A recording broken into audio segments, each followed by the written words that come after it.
Masechet Ketubot, traité Ketubot, Daf Yudbet, feuille numéro 12. Nous sommes tout en haut de la page. Amar Rabba, Rabba, les autres Omeret Kinsa, Becheskat Betula, Venitset Beroula. On voit de la braïta qu'on a rapportée, de la femme qui s'était une fois mariée avec un homme, mais selon les témoins, ne s'était pas isolée avec lui. Ensuite, elle s'est remariée avec un autre. Il s'est trouvé qu'elle n'était plus vierge. Elle recevra une ketouba d'un montant de mané 112. Donc Rabba dit, de là on apprend donc que s'il s'est marié avec elle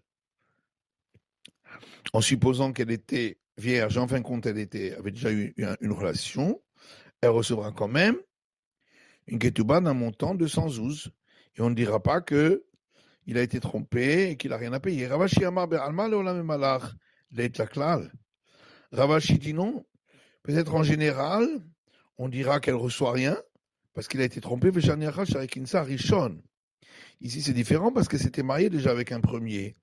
Et donc, il pouvait penser déjà qu'elle n'était peut-être pas vierge. Et pourquoi on ne craint pas qu'elle l'a trompé, à lui le deuxième? Rav Sharbi a dit, on parle ici d'un cas où il lui a donné l'acquisition du mariage et il a eu une relation avec elle immédiatement après. Veika de Matnela à Matnitin. Il y en a qui rapportent cet enseignement sur notre Mishnah, qui dit Betula Managrusha Vachalutsa Minanisuin, une femme qui était considérée comme vierge alors qu'elle était veuve, divorcée ou qu'elle avait accompli la cérémonie de déchaussement après qu'elle s'était mariée une première fois. Ketubatan Mané, dans tous ces cas-là, elle recevra le montant d'une Ketuba d'un Mané sans ouzwen, Internet Betulin, et le mari ne peut pas réclamer si elle ne se trouve pas vierge. Betula Minanisuin Echimishkachatla. Et on pose une question, comment est-il possible qu'elle soit vierge alors qu'elle s'était déjà mariée et était entrée dans la maison du mari? C'est-à-dire qu'elle elle est rentrée sous le dénuptial, mais elle n'a pas eu de relation avec le mari. Et là-dessus, Rabba dit, de là, on voit que s'il s'est marié avec elle, en considérant qu'elle était vierge, et ensuite il s'est trouvé qu'elle avait déjà une relation, elle recevra quand même un montant de 112 pour la ketouba. Et on ne dira pas que il a été trompé et qu'il n'a rien à payer. Ravashi Amar Le'olam Malach Be'alma Let Laklal. Ravashi dit, on peut toujours dire qu'en général, elle ne reçoit rien dans un cas pareil. Ici, c'est différent parce qu'elle avait déjà été mariée, était entrée sous le dénuptial avec le premier, et donc il pouvait s'attendre à ce qu'elle ne soit pas vierge. Et pourquoi on ne craint pas que peut-être elle l'a trompé à lui, le deuxième? Amar Rav Sharbi, Akigon Shekidesh Baal Lealta. Et Rav Sharbi là-dessus répond qu'on parle d'un cas où il a fait l'acquisition des liens du mariage et il a eu une relation avec elle immédiatement après, donc elle n'a pas pu le tromper entre-temps. Celui qui enseigne cet enseignement sur la Braïta, plus forte raison dans le cas de notre Mishnah, puisque dans la Braïta, il y avait des témoins comme quoi elle ne s'était pas isolée. Ce qui n'est pas le cas dans la Mishnah, donc à plus forte raison qu'il pouvait penser qu'elle n'était pas vierge. Celui qui rapporte ses enseignements sur notre Mishnah, la Braïta, l'eau. Par contre, c'est pas sûr qu'il le dira sur la Braïta, mais je ne m'attends Amarla, Anna, a Edim Samre, parce que dans le cas de la Braïta, peut-être le mari pourrait dire, moi, je me suis fié sur ce qu'ont dit les témoins, qui pensaient que tu étais vierge, et en fin de compte, tu ne l'es pas. Et donc, peut-être que dans ce cas-là, il pourrait se considérer comme avoir été trompé et ne pas payer. Matitin, Aorel Tzelchami Biyuda, Mishnah, celui qui mange, c'est son beau-père en Judée, chez l'Oberedim, sans qu'il y ait de témoins, il ne peut pas venir réclamer qu'elle n'est pas vierge, parce qu'en Judée, on les isolait les deux ensemble, après l'acquisition par lien du mariage, avant même qu'elle ne soit entrée sous le dénuptial. Et donc, on pourrait dire que c'est avec lui qu'elle a eu une relation. Puisque la Mishnah parle de celui qui a mangé chez son beau-père, ça veut donc dire qu'il existe bien d'autres endroits en Judée où il ne va pas manger et s'isoler avec elle chez le beau-père. Et c'est là-dessus qu'Abaye dit, effectivement, nous apprenons de là qu'en Judée elle-même, il y a différents endroits qui ont chacun leur usage. Qui est Tania, comme on a vu dans une braïta, Amarabuda, hein, Abuda dit,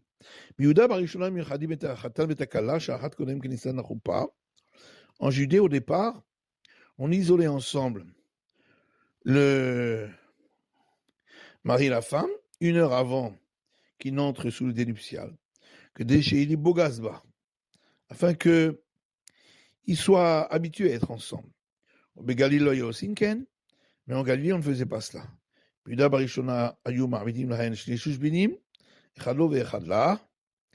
En Judée, au départ, on plaçait avec eux 2 accompagnateurs, un pour lui et un pour elle.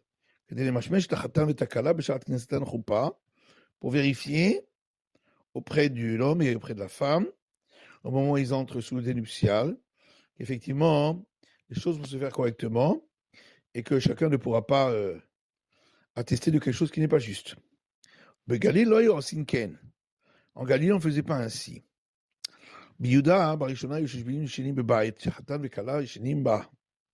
Et en Judée, au départ, les accompagnateurs dormaient dans la même maison où dormaient l'homme et la femme qui venaient de se marier. En Galilée, on ne faisait pas ainsi. Tout celui qui n'a pas eu cet usage-là ne peut pas venir réclamer du fait qu'elle ne serait pas vierge. Ahaya. Alors, sur quel cas on dit cela? Il est marécha. Si c'est sur ce qu'on a dit au tout début de la Braïta, qu'en Judée, on les isolait ensemble, on aurait dû dire l'inverse. Tout celui qui a cette habitude ne peut pas venir réclamer qu'elle n'est pas vierge, puisque c'est possible que c'est lui qui a une relation avec elle. Et là, ces femmes, en réalité, c'est sur la suite, sur le fait qu'il y avait des accompagnateurs. Alors, la dit Kol Shelo Mishmesh, alors on aurait dû plutôt dire tout celui qui n'aurait pas subi les vérifications pour être sûr qu'il ne vient pas attester de quelque chose qui n'est pas juste concernant la virginité. Amarabaye, le Olam Marécha. Abaye dit, en vérité, ça s'applique au tout début de la Braïta. Et il faut dire, tout celui qui a eu l'usage donc de ce qui était fait en Judée, de s'isoler avec sa femme, ne peut pas venir argumenter qu'elle n'est pas vierge. Amale Rava ve'akol shelo naha katani. Alors Rava lui dit, mais pourtant, dans la Braïta, c'est bien écrit tout celui qui n'a pas eu l'usage. Et là, Rava, c'est pourquoi Rava lui dit différemment, Chika Amar. Voilà ce que la Braïta veut dire, kol shelo nahag minhag galil begalil. Tout celui qui n'a pas eu l'usage de la Galilée en Galilée, et la minhag Yehuda begalil, mais qui a eu l'usage de Judée en Galilée, c'est-à-dire de s'isoler avec elle, et Noyachol, étant Tarnat Betulin, ne peut pas venir réclamer qu'elle n'est pas vierge. Ravashi le Omar, Léolama Sefa. Ravashi dit en vérité, on peut dire que ça s'applique sur la suite.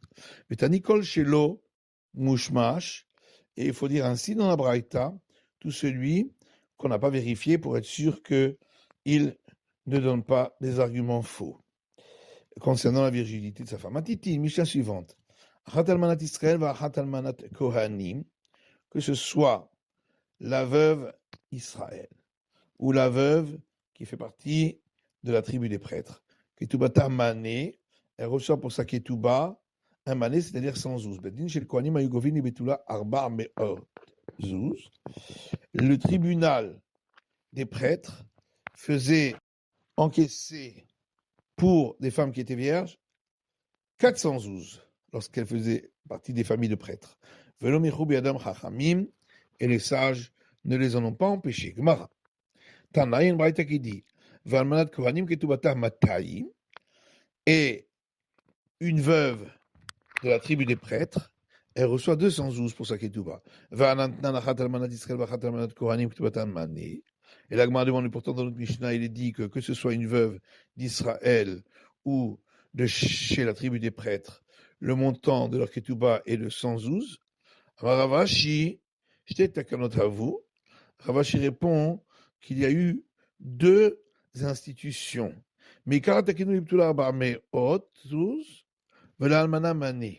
Au départ, on a institué pour celles qui sont des familles de prêtres que si c'est une vierge, le montant c'est 412, et si c'est une veuve, c'est un mané, donc 112. Après, on a vu que les gens ne prêtaient pas peu d'attention alors aux veuves qui étaient de la tribu des prêtres. Takinuleu matan. Ils ont institué qu'elles recevraient 212. Ensuite, ils ont vu que les gens s'écartaient, voulaient plus se marier avec elles.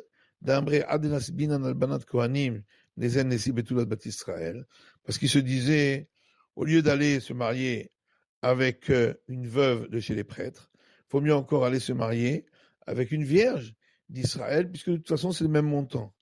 Alors, Adrin ou le Mitayou, ils ont fait revenir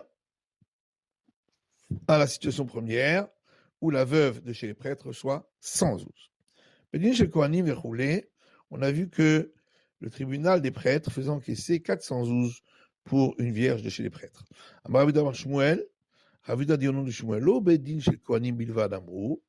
Pas seulement le tribunal des prêtres, et la Israël, également des familles d'une généalogie très importante d'Israël. S'ils voudraient faire comme font les prêtres, ils ont le droit. Mais Tivé, alors on objecte à partir de Mouraïta qui dit celui qui veut faire comme font les prêtres, comme Bat Israël, les Kohen, Bat Kohen d'Israël, comme par exemple pour la fille d'Israël qui se marie avec un prêtre, ou la fille d'un prêtre qui se marie avec un Israël, de faire percevoir 412, aussi ils ont le droit. Bat Israël, le Kohen, ou Bat Kohen d'Israël, donc ça veut dire que c'est seulement dans le cas d'une fille d'Israël qui se marie avec un prêtre, ou d'une fille de prêtre qui se marie avec un Israël, qu'ils peuvent faire percevoir 412 parce qu'il y a un des côtés qui est de la famille des prêtres, avec le Bat Israël et Israël, non. Mais si ce serait une fille d'Israël à se marier avec un Israël, non. La Gemara dit non. L'homme Ibaria Kama. La Mishnah vient dire non seulement dans ce cas-là, mais même dans un autre cas. L'homme Ibaria Bat Israël et Israël, Tonomatsia Marla, Ailouye Kama Alinon Lich. On peut, non seulement dans le cas d'une fille d'Israël qui se marie avec un Israël, où il ne peut pas lui dire je t'ai fait monter de statut, et donc on lui demande de payer 412, si on veut. Aval Bat Israël les Kohen. Mais même dans le cas d'une fille d'Israël qui se marie avec un prêtre, il pourrait lui dire c'est moi qui t'ai fait monter de statut, et donc ne pas lui payer les 412. Et malo, je crois que là, dans ce cas-là, on ne lui fait pas payer les 412 comme Mashmalan. C'est pourquoi on vient nous apprendre qu'on peut le faire. Matitine, Mishnah suivante. Celui qui s'est marié avec une femme et il n'a pas trouvé de sang virginal. Iomeret, elle dit, c'est après que tu m'as acquise par l'acquisition du mariage, que j'ai eu une relation de force. Et c'est comme une personne dont le champ aurait été inondé. C'est ainsi un manque de chance, mais il faut payer quand même les 212, puisque au départ, au moment du mariage, j'étais vierge. Vouama, Loki, et là, Hachelo Arastir. Et lui dit non, c'est pas du tout cela, mais c'était avant que j'ai fait l'acquisition des liens du mariage. Variam m'écrit, mais Kartaout. Et donc, j'ai été trompé sur l'acquisition. Rabban Gabriel et Rabbi Eliezer Omrim Neemenet. Rabban Gabriel et Rabbi Eliezer disent elle est crue. Rabbi Yoshua Omer, Lo mipira anu chayim. Rabbi Yoshua dit nous ne vivons pas de sa bouche. Elle a raison presque là, mais on la considère comme une femme qui a déjà eu une relation avant le mariage, Achilotitares, avant même qu'elle n'ait été acquise par l'acquisition du mariage, Veit Ato, et elle l'a donc trompée, Achtaviraya Varia, tant qu'elle n'a même pas des preuves à ses paroles. Gemara, Itmar, il y a un enseignement qui dit Maneli Biatra, si un homme dit à un autre, tu me dois un mané sans ouz, Vala Omer Eni Yodea, il dit, je ne sais pas. Rav Yehuda, Rav Huna, Amre Chayav. Rav Yehuda et Rav Huna disent, il doit payer les 112. Rav Nachman et Rabbi Yochanan Amre Patour. Rav Nachman et Rabbi Yochanan disent, il en est dispensé. Rav Huna et Rabbi Yehuda Amre Chayav. Rav Huna et Rabbi Yehuda disent, il doit payer. Bari Veshema, Bari Adif. Parce que un, il est certain, et l'autre, il ne sait pas. Celui qui est certain, prime. Rav Nachman et Rabbi Yochanan Amre Patour. Rav Nachman et Rabbi Yochanan disent, il est dispensé de payer. Ok, Mamona Mecheskat Mare. L'argent reste dans le domaine de celui chez qui il se trouve. Amale Abaye, les Rav Yosef. Abaye dit à Rav Yosef, Hade Rav Huna et Rav Yehuda de Shmueli. Ce que Rav Huna et Rav Yehuda ont dit, en réalité, c'est l'enseignement de Shmuel. Dites-nous, puisqu'il y a une mission qui dit, Aïtamou Beret. Si une femme était enceinte, alors qu'elle n'était pas mariée, Amoula Mativo chez l'Orbanzé, on lui a dit, d'où vient cet enfant que tu portes? Et elle a répondu, mais Ishploni ve Kohenu, d'un tel qui est un Kohen, un prêtre, et donc je n'ai pas eu de relation avec un homme qui m'était interdit, et donc je ne suis pas interdite à un prêtre. Rabban Gamliel et Rabbi Lazar ont dit Menet. Rabban Gamliel et Rabbi Lazar disent, elle est crue. Fama Rabbi Damar Shmuel, Halacha qui Rabban Gamliel. Et Rabbi dit au nom de Shmuel, on suit l'avis de Rabban Gamliel. Fama les Rav Shmuel Bar Yuda les Rav Yuda. Et Rav Shmuel, fils de Yuda, a dit à Rabbi Shinana, toi qui es un homme intelligent,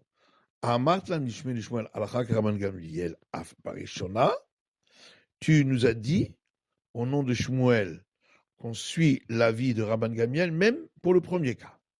Maya Barishona, qu'est-ce que ça veut dire même pour le premier cas? Ça veut dire, dans le cadre de notre Mishnah, bien qu'on pourrait dire que l'argent reste entre les mains de celui chez qui il est, c'est-à-dire chez le mari, et donc on devrait peut-être plutôt croire le mari, puisque c'est lui qui est dépositaire de l'argent. Malgré tout, Amar Rabban Gamliel, Bari Adif. Rabban Gamliel dit, puisque la femme, elle est sûre, puisque elle sait ce qui lui est arrivé, alors que le mari, lui, ne peut pas savoir, eh bien donc, c'est pourquoi on croit la femme. Et donc chez nous aussi. Leima, Rabbi Yehuda et Rav Huna de Amreke Rabban Gamliel, et Rav Nachman de Rabbi Yochanan de Amreke Rabbi Yeshua. Mais alors à ce moment-là, ça voudrait dire que Rabbi Yehuda et Rav Huna, qui disent qu'on suit celui qui est certain, suivent l'avis de Rabban Gamliel. Rav Nachman et Rabbi Yochanan qui disent non, on suit même celui qui n'est pas certain dans le cas où c'est lui qui est dépositaire de l'argent. Donc ils tiennent comme l'avis de Rabbi Yeshua, de notre Mishnah, qui dit que on ne croit pas à elle, mais on croit le mari, puisque c'est lui qui est dépositaire de l'argent. Rav Nachman peut te répondre, moi, je pense même, je peux penser comme Rabban Gamliel dans notre Mishnah. La raison pour laquelle Rabban Gamliel dans notre Mishnah, il dit qu'on la croit à elle, c'est parce que il y a un argument en sa faveur. Que si c'était une menteuse, alors elle aurait dit un argument meilleur. De dire, par exemple, qu'elle a perdu la virginité par un accident avec un morceau de bois, plutôt que de dire qu'elle avait une relation forcée avec un homme, et donc là, ça l'interdit au prêtre. Par contre, dans le cas du prêteur et de l'emprunteur, où est-ce qu'on trouve une telle argument en sa faveur? Inami, on peut dire également, tout ce que Rabban Gamliel a dit, c'est là-bas,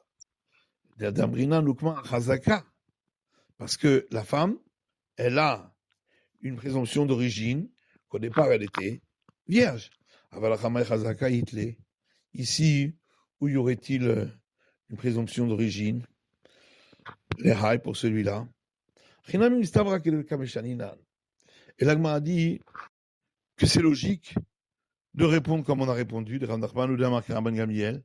Rav Nachman peut penser comme Rabban Gamliel. Parce que sinon, il y aurait une contradiction entre deux règles. Puisque d'un côté, on a comme règle de suivre toujours l'avis de Rav Nachman pour les problèmes d'argent. Or, dans notre Mishnah, on voit que Rav Yehuda dit au nom de Shmuel qu'on suit l'avis de Rabban Gamliel. Et la Rav Shmamina qui est déjà Ninan, Shmamina. Donc, effectivement, nous avons une preuve pour ce que nous avons répondu, que Rav Nachman peut également penser comme Rabban Gamliel. C'est la fin de l'étude du Daf Yudbet la feuille numéro 12.